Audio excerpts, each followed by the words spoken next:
You mentioned about, the trusted compute as well, and we are seeing like huge demand exploding in AI, exploding in, a lot of other sectors as well. Like how important it is for Polygon native projects today to have like a very sovereign, dedicated infra, specifically now that you're looking for an entire ag layer, boost to come up in next 1 or 2 years. Yeah, I mean, obviously, that has been the thesis, and we believe that, especially with the advent of enterprises, right?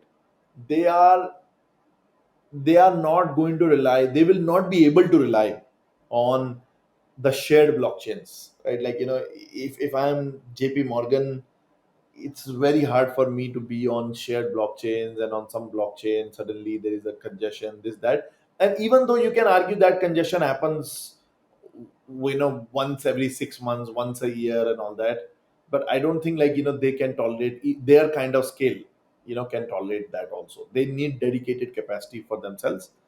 And I think, like, all of them are eventually going to just, create their own systems. Like, for example, JP Morgan also today, when they, I don't know, I think they kind of settle, if I'm not crazy wrong, like, they settle every day 1.7 trillion dollars or something like that, some crazy number, right?